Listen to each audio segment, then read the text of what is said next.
ओम अखंडानंद संबोधो वंदनाद्यस्य जायते गोविंदं तमहं वंदे चिदानंदतनुं गुरुं शंकरं शंकराचार्यं केशवं वादरायणं सूत्रभाष्यकृतौ वंदे भगवन्तौ पुनः पुनः ईश्वरो गुरुरात्मेति मूर्तिभेद विभागिने व्योमवद्व्याप्तदेहाय दक्षिणामूर्तये नमः। ओम शांति शांति शांति।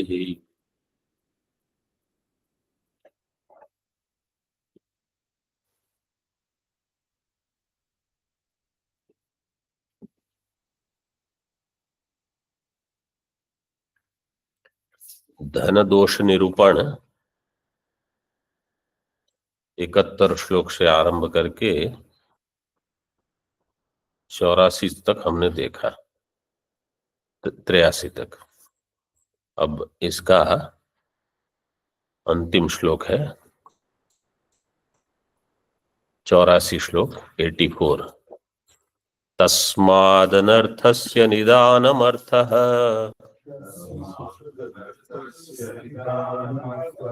पुमर्थसिद्धिर्न भवत्यनेन ततो वनान्ते निवसन्तः निवसन्ति सन्तः सन्न्यस्य सर्वं प्रतिकूलमर्थस्य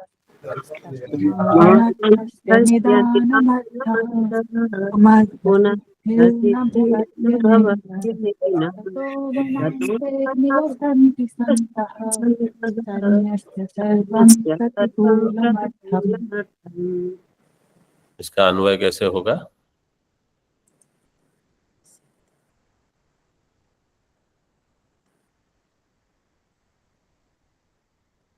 प्रथम पंक्ति का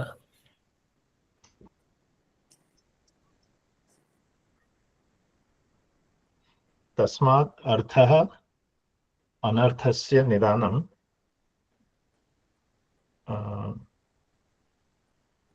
पुमर्थ सिद्धि अर्थेन न भवति, अनेन न भवति। स्वामी जी आप क्या बोल रहे हैं?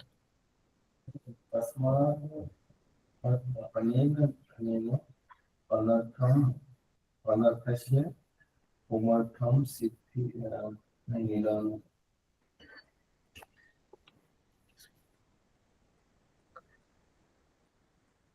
तस्माद अर्थः अनर्थस्य निदानम, ये एक वाक्य अलग हो जाएगा।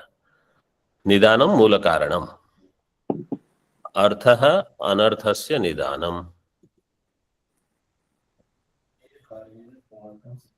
हाँ, अनेन कारणेन धनेन पुमर्थ सिद्धिर्न भवति, पुरुषार्थ सिद्धिर्न भवति। ततः तस्मात् सन्तः सर्वं प्रतिकूलम अर्थम सन्न्यस्य वनान्ते निवसन्ति।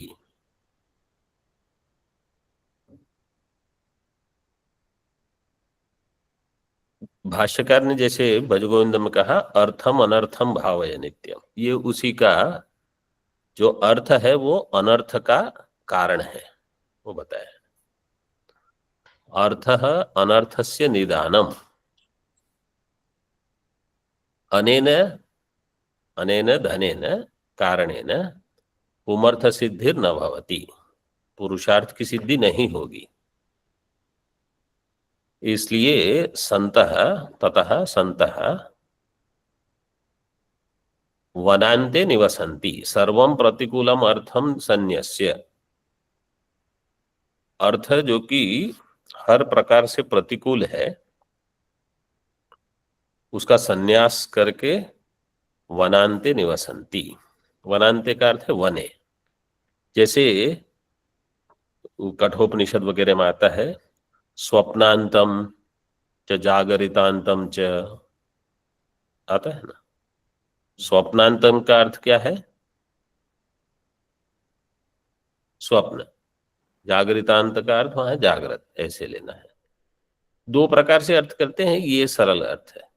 जैसे वनांते का अर्थ वन के अंत में नहीं, वन में, वने निवसंति। टीका देखिए। तस्माद् उक्त कारणात् स्वानुभवाद् ऐतिह्य प्रमाणाच्च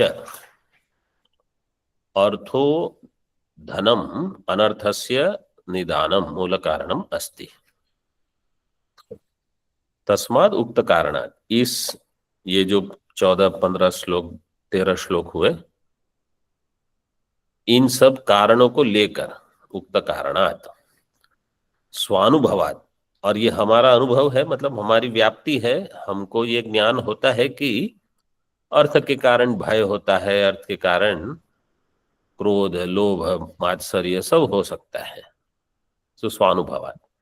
और ऐतिह्य प्रमाणाच्च, इतिहास और पुराणों में ऐसी कथाएं आती हैं कि कोई राजा है, जैसे ये तो प्रसिद्ध है, इंद्र जब राजा हो गए, स्वर्ग आदि उनके पास नहीं थे, राक्षसों ने ले लिए थे, तो अपने गुरु बृहस्पति की सम्मति से, आशीर्वाद से उन्होंने युद्ध किया, जीत गए, और जब जय हो गई तो राज सिंहासन पर बैठ गए थे।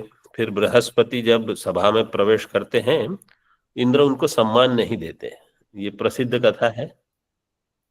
फिर बृहस्पति जी ने कहा था, मैं चारवाक दर्शन का आरंभ करूंगा नीचे पृथ्वी पर, तो आप देवताओं को जो आहुति मिलती हो बंद हो जाएगी। आपका बल क्या है? वो आहुतियां हैं, वही नहीं मिलेगी आपको। तो मतलब धन के कारण कुछ गर्व आ जाता है, अन्य चीजें भी होती हैं। तो ऐतिह्य प्रमाण इसमें हम उद्धृत कर सकते हैं।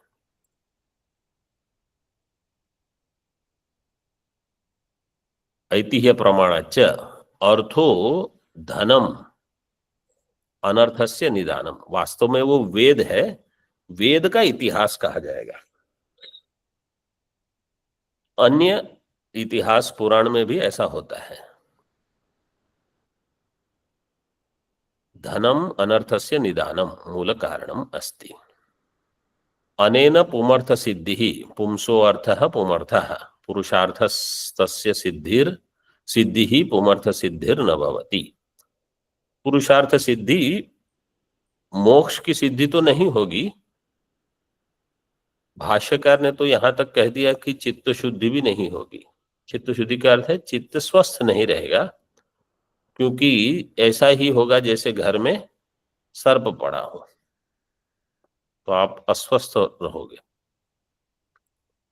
न कर्मणा न प्रजया धनेन त्यागे नैके अमृतत्व मानशु। तो इसमें धनेन का अर्थ है न धनेन, न का अन्वय वहां भी करना है।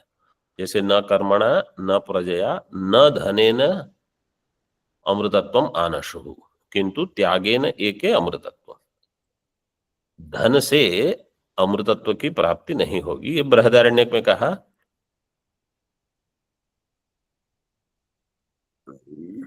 अमृतत्वस्य नाशास्ति वित्ते नैव नैवेह, ऐसे इतना उदाहरण है वहां। इति श्रुति ही, ऐसे विवेक चूड़ामणि में कहा है। क्योंकि मैत्रेयी जी पूछती हैं याज्ञवल्क्य जी को कि ये सब धन आप छोड़ के जाते हो, तो क्या इससे ही मुझे अमृतत्व की प्राप्ति हो जाएगी? उन्होंने कहा इससे नहीं होगी। क्या होगा? केवल जैसे उपकरणवताम जीवितम सुखम भवति।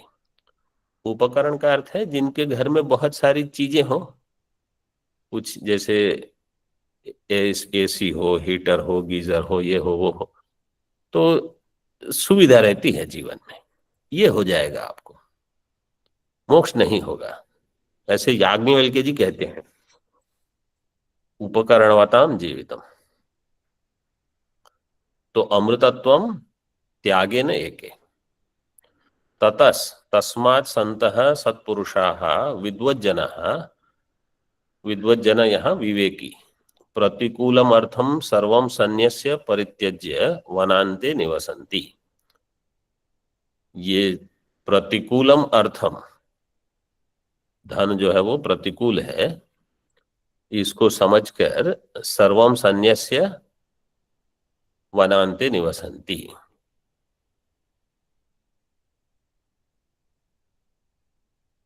धन में अगर महत्व बुद्धि एक बार कम हो जाए तो बाकी सब अपने आप हो जाएगा। महत्व बुद्धि पहले कम कर देनी है। यहाँ उदाहरण दिए हैं दो। परात्म विद्या कांता सुखम वनगृहे विचरन्ति धन्याः, ये धन्याष्टकम का श्लोक है। आदौ विजित्य विषयान् मदमोहराग द्वेषादि शत्रुगणमाहृत योग राज्याः ज्ञात्वा मतम समनुभूय परात्म विद्या कांता सुखम वनगृहे विचरन्ति धन्याः। भाष्यकार ने लिखा है ये आदौ विजित्य विषयान, सबसे पहले क्या करना है, विषय को जीतकर, मतलब विषय में आसक्ति को जीतकर। आदौ विजित्य विषयान मद मोह राग द्वेषादि शत्रुगणम आहृत योग राज्य। साधक, ये सब साधक हैं, वो क्या करेंगे, राग द्वेषादि शत्रुगणों का नाश करके योग राज्य, मतलब साधक का जो राज्य है वो प्राप्त करेंगे। और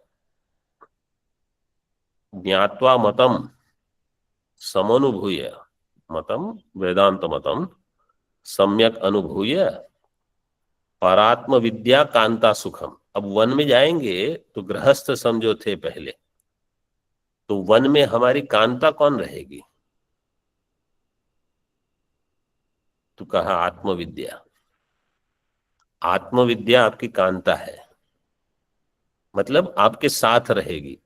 जैसे यथा पुरुषे छाया, पुरुष की जैसे छाया रहती है, वैसे ये ब्रह्म विद्या आपकी छाया के जैसे, जहां आप जाओगे वहां आपके साथ चलेगी। वन गृहे, और वन ही आपका गृह हो जाएगा। वन गृहे विचरन्ति धन्याः, ये एक उदाहरण है। दूसरा भी उसी का है। वीतस्पृहा विषय भोग पदे विरक्ता धन्याश्चरन्ति विजनेषु विरक्त संगाः।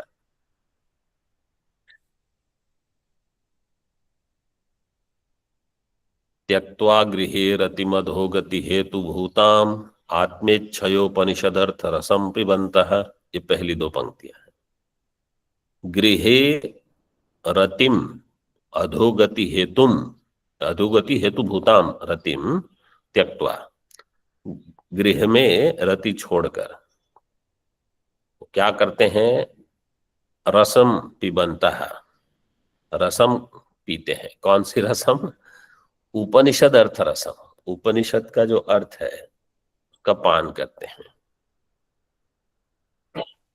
और वीतस्पृहा जो यहां दिया है, ऐषणाओं का त्याग करके विषय भोग पदों में विरक्त, ऐसे धन्याः विरक्त संगाः विजनेषु चरन्ति, विजन प्रदेश में विचरण करते रहते हैं। कल जो एक शब्द आया था कांतारे, उसका जो टीका में अर्थ दिया है चोरादि उपद्रव दुर्गम मार्गे, ये अमरकोश का अर्थ है। अमरकोश में ही ये दिया है कांतारे का अर्थ। 83।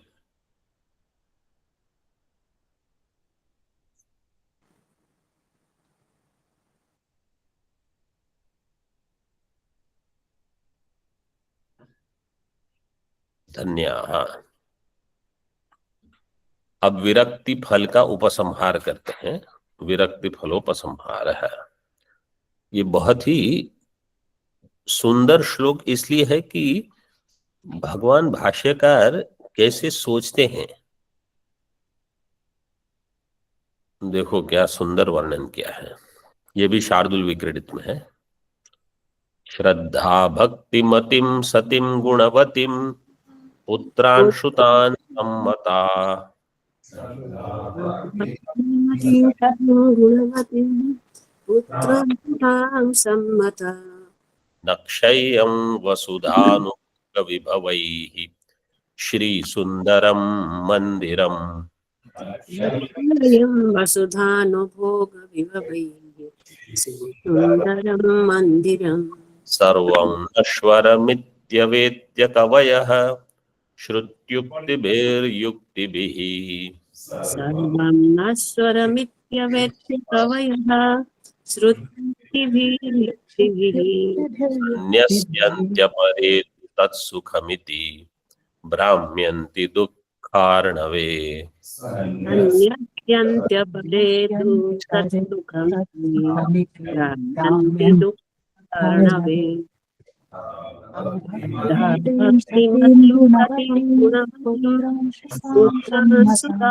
सन्मता नक्षयं वसुधानुभोगविभवैः सुन्दरं मन्दिरं श्रुत्युक्तिभिर्युक्तिभिः सन्नश्यन्त्यपरे भ्राम्यन्ति दुःखार्णवे।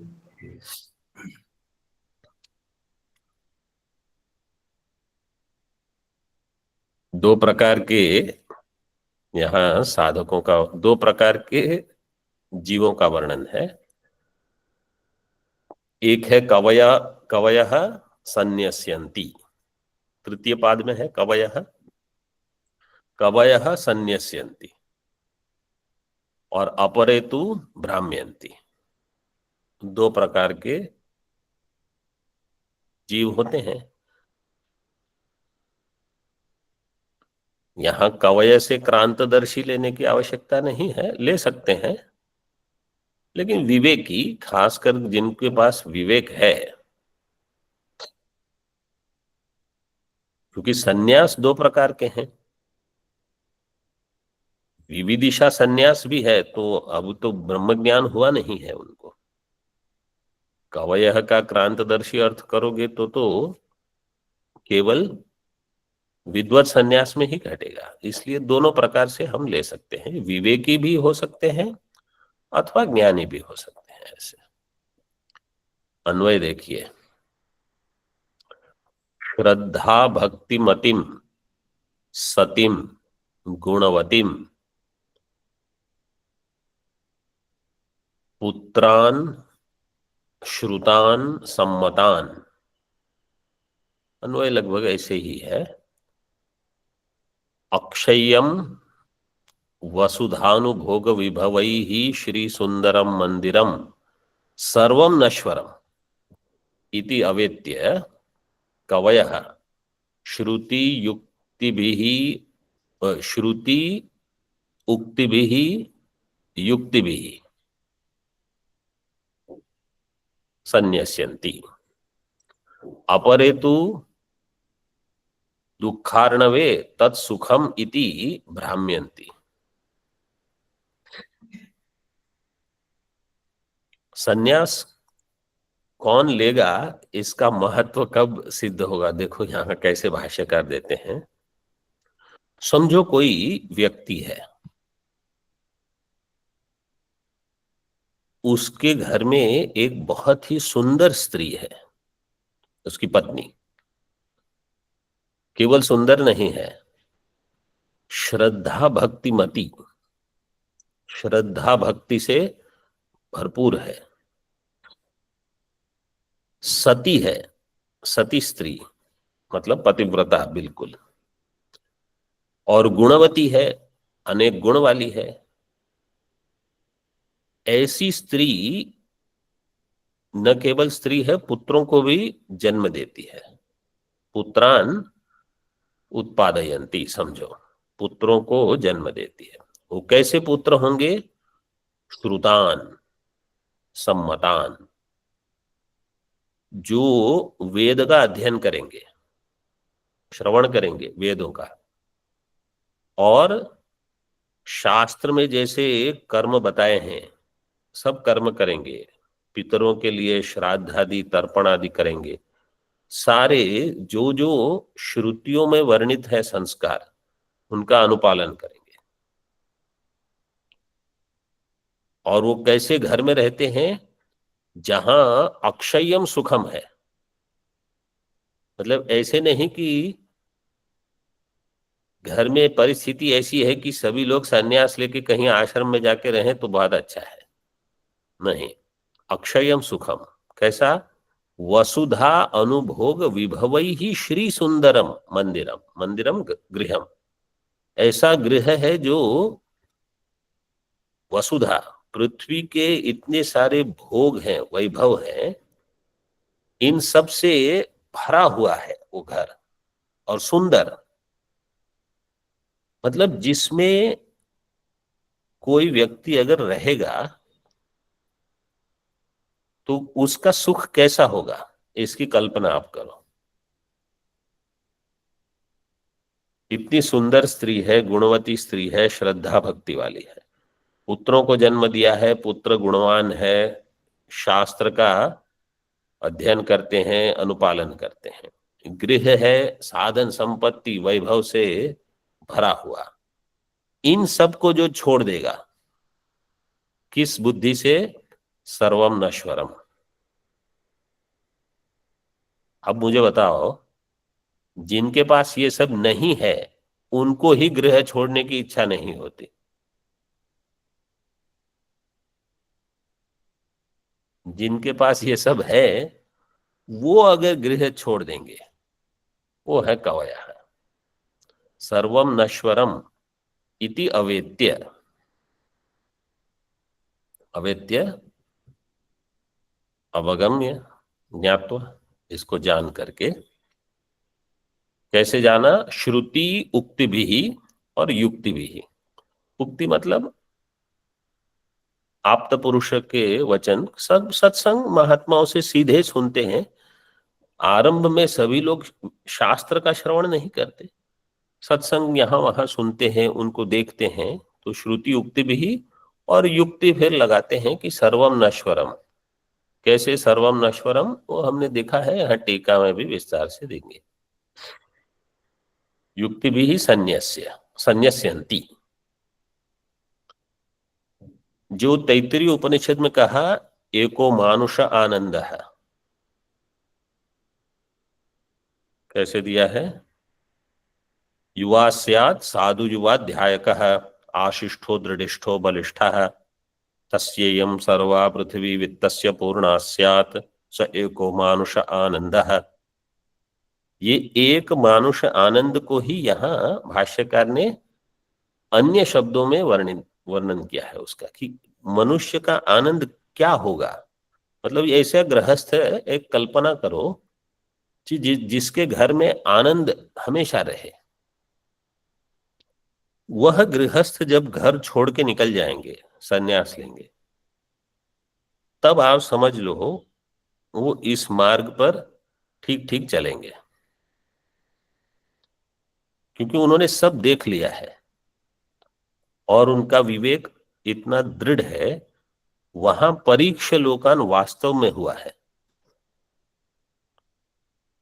जिन्होंने परीक्षा ठीक ठीक नहीं की है वो अन्य कहीं जाकर भी कुछ इधर उधर ही करते रहेंगे। तो अपरे दुखार्णवे, इस दुख रूप समुद्र में तत्सुखम इति ब्राह्म्य, और इसी को सुख मान के वहीं रहेंगे। ऐसे दो प्रकार के जीवों का वर्णन हुआ है। देखिए टीका में, कवयः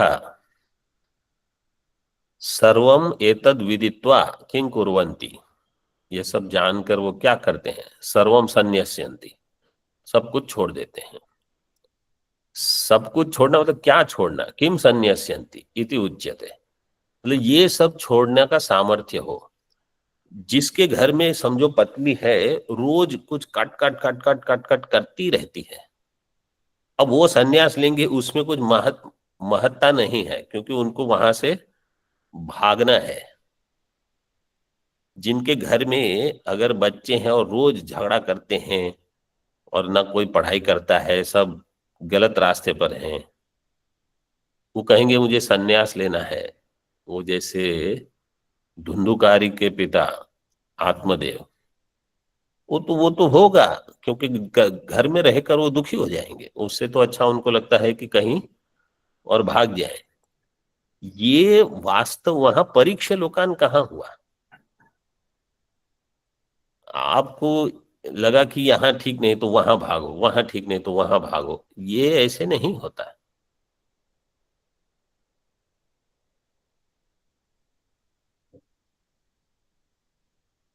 किम संन्यस्यन्ति इति उच्यते।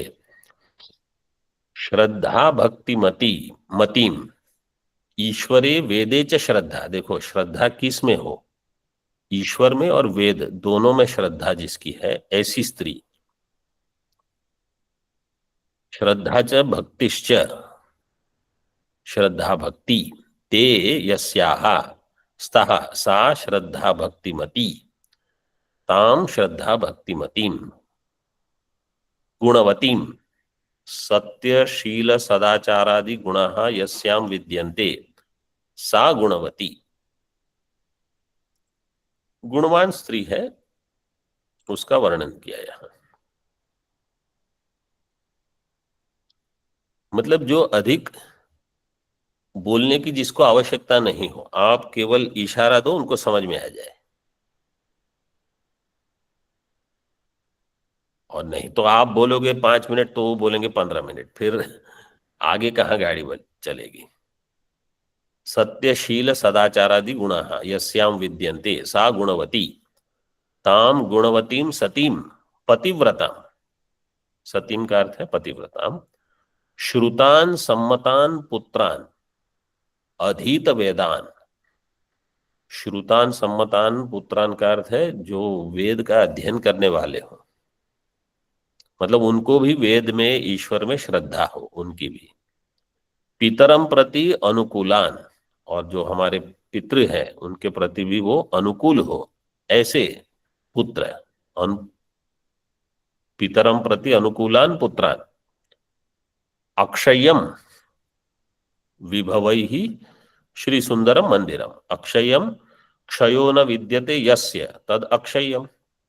देखो इसका अर्थ क्या है, भाष्यकार गृहस्थों को ये बता रहे हैं। इसका अर्थ है कि उस समय भी ये ऐसी परंपरा थी कि गृहस्थ आश्रम के पश्चात संन्यास लिया जाए। ऐसा आवश्यक नहीं है कि केवल, जैसे जाबाल उपनिषद में कहा है, यद अहरेव विरजेत तद अहरेव प्रव्रजेत। जिस दिन आपको वैराग्य हुआ उसी दिन निकल जाओ।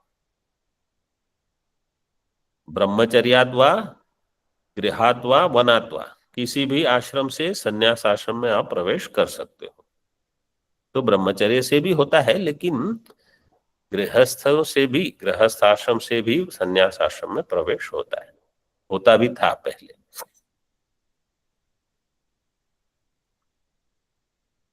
क्षयो न विद्यते यस्य तद अक्षयम धनम सर्वदा वर्तमान। अक्षयम धनम का अर्थ है कि हमेशा धन पर्याप्त रूप से हो। वसुधा अनुभोग विभवैहि, अगला पद दिया है, वसुधाया अनुभोगा, वसुधानुभोगा, इस पृथ्वी के जितने भोग है, त एव विभवाः, ते एव विभवाः, यही सब विभव का अर्थ है वैभव है। वसुधानुभोग विभवास तैर वसुधानुभोग विभवैः सर्व प्रकारैः इह लौकिकैर भोग विभवैः। इस लोक के जितने भोग हो सकते हैं, समस्त भोग वहां उपलब्ध हो। मतलब घर में क्या हो, ये है बड़ा घर है, अच्छा लगता है। उस घर को छोड़ने का जिसमें सामर्थ्य है वो वास्तव में इस मार्ग पर चलेगा।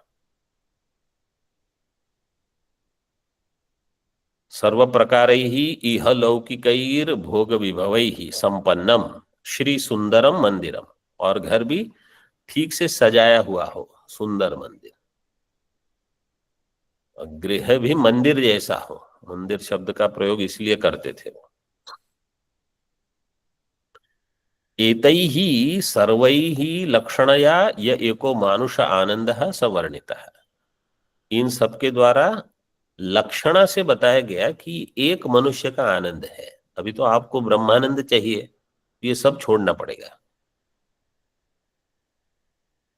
धनम धान्यम पशुम बहुपुत्र लाभम शत संवत्सरम दीर्घमायुर इत्यादि सर्वम सूचितम। इसके द्वारा क्या क्या सूचित हो गया है? ये सब धनम धान्यम, बहुत सारा धन हो, धान्य हो, पशु, बहुपुत्र का लाभ हो, शत संवत्सरम दीर्घमायु, लंबी आयु सब हो। जैसे कठोपनिषद में यमाचार्य सब देते हैं नचिकेता, वो कहते हैं सब छोड़ो, इसमें से कुछ नहीं चाहिए हमको।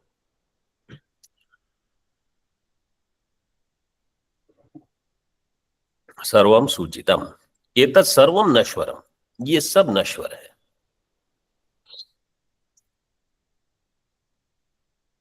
जितना अधिक आपके पास हो और उसके छोड़ने का सामर्थ्य हो, वो सामर्थ्य में बल रहता है।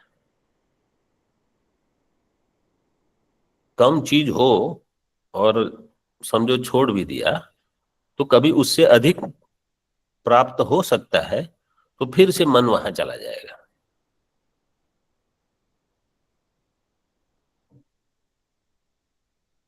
अब सर्वम नश्वरम किस व्याप्ति से हुआ है? श्रुति युक्ति सब दिखाते हैं। स्वभावाहा, ये पहले उद्धरण हो चुका है विवेक प्रकरण में, यहां पुनः दिया है। स्वभावाहा मर्त्यस्य यदंत कैतत् सर्वेन्द्रियाणाम जरयन्ति तेज अपि सर्वम जीवितम अल्पमेव, यहां मुख्य वो अल्पमेव चाहिए। तद यथेह कर्मचितो लोकः क्षीयते एवमेवामुत्र पुण्यचितो लोकः क्षीयते, ये छांदोग्य 8वां अध्याय का है।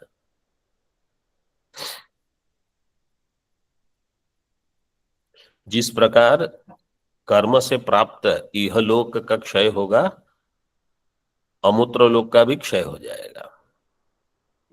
मतलब ऐसे नहीं कि इस लोक से संन्यास लेकर, मतलब इस लोक का त्याग करके अमूत्र लोक के लिए प्रयास करना, वो भी नहीं। आगमापायिनो अनित्याः आद्यंतवंत कौन्तेय न तेषु रमते बुधः, ये गीता के 2 उदाहरण दे दिए। तथा च यत् कृतकम तदनित्यम घटवत् इति श्रुति उक्तिभिः स्मृति युक्तिभिश्च, श्रुति की उक्तियों के द्वारा, स्मृति की उक्तियों के द्वारा और युक्तिभिश्च अवेत्य ज्ञात्वा कवयो मनीषिणः क्रांतदर्शिनः, क्रांतदर्शी यहां अर्थ किया है मनीषी से आप केवल इतना ले सकते हो विवेकी, और क्रांतदर्शी से ज्ञानी, अथवा क्रांतदर्शी से भी केवल इतना कि आप सामान्य व्यक्ति जितना देखते हैं उससे अधिक देख सकते हो, उससे अधिक जान सकते हो। ऐसे नहीं कि बस और 50 वर्ष बढ़िया घर है, सब संपत्ति है, 50 वर्ष निकल जाएंगे, इसके आगे नहीं सोचना, ये मूर्ख लोगों का काम है।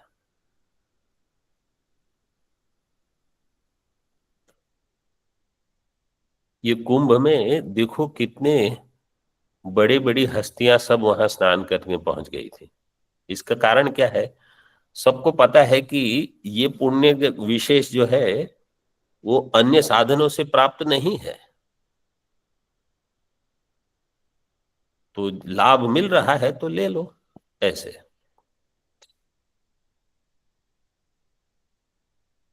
संन्यस्यन्ति ब्राह्मणाः पुत्रैषणायाश्च वित्तैषणायाश्च लोकैषणायाश्च व्युत्थाय भिक्षाचर्यं चरन्ति। संन्यास का विधान अगर कोई पूछता है कि कहाँ किया गया है, संन्यास के बारे में श्रुति में कहाँ विधान है, तो जैसे अगर आप ईश, केन, कठ, इनमें आपको कहीं संन्यास की श्रुति नहीं मिलेगी। प्रश्न इसमें भी नहीं। मुंडक में एक मिल जाएगी, वेदांत विज्ञान सुनिश्चितार्थः संन्यास योगाद यतय शुद्ध सत्वा। लेकिन बृहदारण्यक में ये भिक्षाचर्यम चरंती ये मिल जाएगा आपको। मंत्र में नहीं दिया है, लेकिन मंत्रों में कहीं संन्यास का वर्णन सीधे नहीं है, इसलिए ईशावास्य पर कुछ 80 से अधिक टीकाएं हैं, भाष्य। सभी लोगों ने संन्यास का अर्थ नहीं किया है, क्योंकि सीधे संन्यास शब्द उनको नहीं मिलेगा। लेकिन बृहदारण्यक में, मुंडक में, कैवल्य उपनिषद में, महानारायण उपनिषद में सीधे वर्णन किया है संन्यास का। तु परंतु अपरे अन्ये विचार शून्याः पुरुषाः तत्सुखम इति अवेत्य, इत्येवेत्य नहीं, इत्यवेत्य, ये के ऊपर मात्रा है, उसको काटना होगा।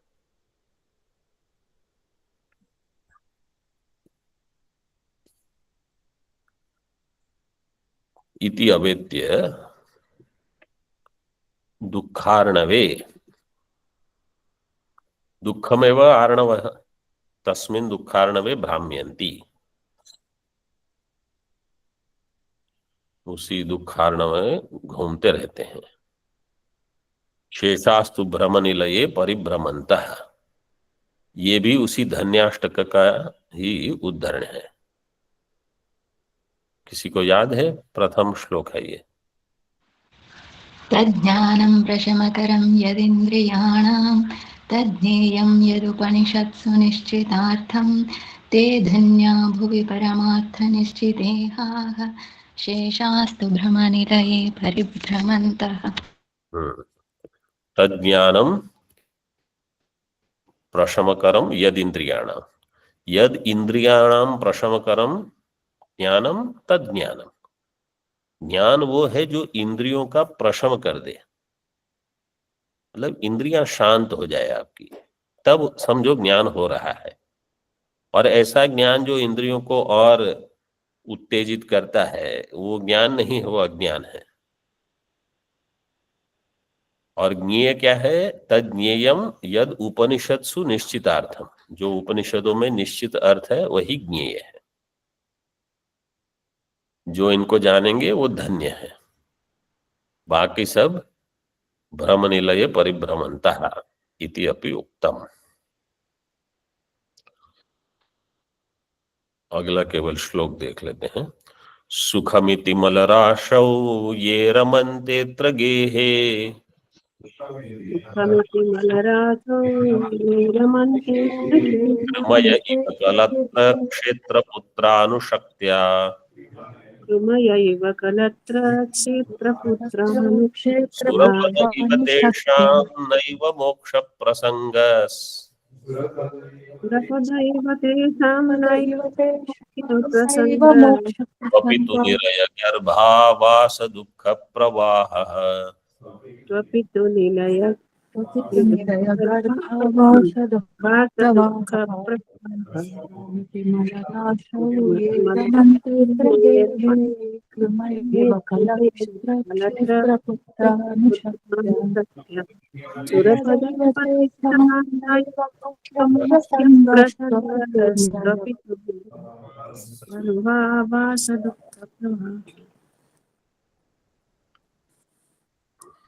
ये गेहे मलराशौ सुखम इति अत्र रमन्ते, अत्र कलत्र क्षेत्र पुत्रानुशक्त्या रमन्ते कृमय इव तेषां सूरपद इव नैव मोक्ष प्रसंगः अपितु निरय गर्भावास दुःख प्रवाहः।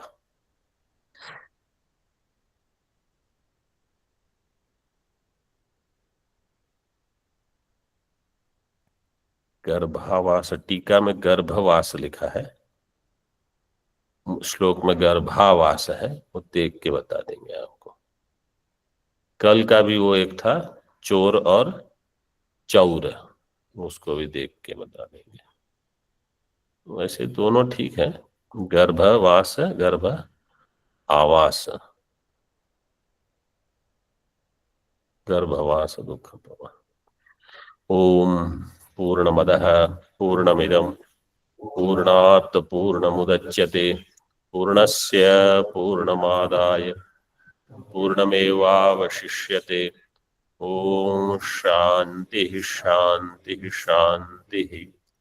शंकरं शंकराचार्यं केशवं बादरायणं सूत्रभाष्यकृतौ वन्दे भगवन्तौ पुनः पुनः।